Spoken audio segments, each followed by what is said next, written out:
Gujarati YouTube ચેનલમાં તમારું હાર્દિક સ્વાગત છે. તમે ઘરે બેઠા આધાર કાર્ડમાં તમારો મોબાઈલ નંબર કેવી રીતે અપડેટ કરી શકશો તો તેની સંપૂર્ણ માહિતી તમને આ વિડીયોમાં આપવામાં આવશે. તેના માટે વિડીયોના અંત સુધી બન્યા રહેજો અને ચેનલમાં નવા હો તો ચેનલને સબસ્ક્રાઇબ કરી લેજો.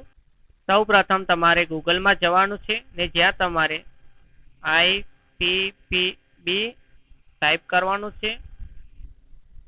પછી તમારી સમક્ષ આ પ્રકારની વિન્ડો ઓપન થશે, જેમાં તમારે ઇન્ડિયા પોસ્ટ પેમેન્ટ પર્સનલ પર ક્લિક કરવાનું છે. પછી તમારી સમક્ષ આ પ્રકારની નવી વિન્ડો ઓપન થશે, જ્યાં તમારે સર્વિસ પર જવાનું છે ને અહીંયા તમારે નોન IPP કસ્ટમરમાં જવાનું છે. પછી તમારે ડોર સ્ટેપ બેન્કિંગ પર જવાનું રહેશે.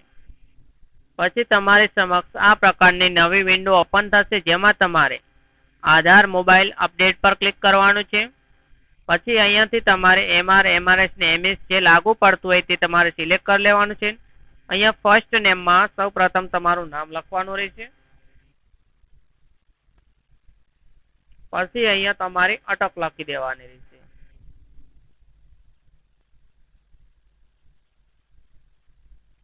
પછી અહીંયા તમારે જે મોબાઈલ નંબર અપડેટ કરવાનો છે તે તમારે મોબાઈલ નંબર લખી દેવાનો રહેશે.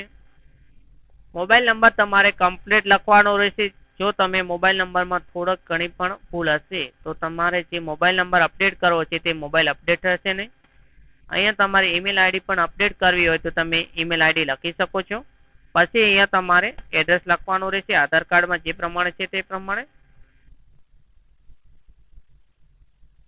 પછી અહીંયા સેકન્ડ એડ્રેસમાં તમારે જિલ્લો લખી દેવાનો છે.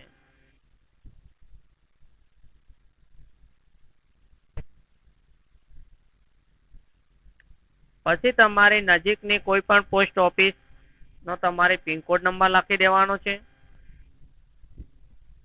પિનકોડ નંબર લખશો એટલે તમારે અહીંયા નિયરેસ્ટ પોસ્ટ ઓફિસ સિલેક્ટ કરવાની રહેશે.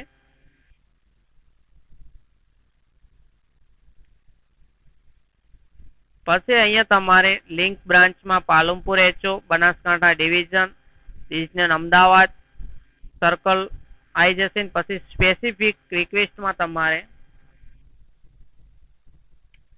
આધાર કાર્ડ મોબાઈલ અપડેટ લખવાનું રહેશે. પછી અહીંયા બાજુમાં આપેલો કેપ્ચા કોડ તમારે નીચે ટેક્સ્ટ વેરિફિકેશનમાં લખવાનો રહેશે. પછી તમારે સબમિટ પર ક્લિક કરવાનું છે. સબમિટ પર ક્લિક કરશો એટલે your submission has been successfully, thanks we have receive your submission. આ પ્રકારની વિન્ડો આવશે એટલે તમારી સર્વિસ માટેની રિક્વેસ્ટ બુક થઈ જશે અને તમે જે પોસ્ટ ઓફિસ સિલેક્ટ કરી છે તે પોસ્ટ ઓફિસ દ્વારા 5 થી 7 દિવસની અંદર તમારી મુલાકાત લેવામાં આવશે. તેમાં તમારો આધાર કાર્ડની ચકાસણી વેરિફિકેશન કરવામાં આવશે અને તમારે કઈ કઈ સર્વિસનો લાભ લેવો છે તે સર્વિસ તમારે જણાવવાની રહેશે. ને તેમના દ્વારા ઘરે બેઠા તમારા આધાર કાર્ડમાં મોબાઈલ નંબર અપડેટ કરી આપવામાં આવશે. જો આપેલ માહિતી તમને સારી લાગી હોય તો વિડીયોને લાઈક કરી દેજો અને ચેનલને સબસ્ક્રાઇબ કરવાની બાકી હોય તો સબસ્ક્રાઇબ કરી દેજો. ને વિડીયોને વધુ શેર કરજો, જેથી બીજા લોકોને પણ આ લાભ મળી શકે.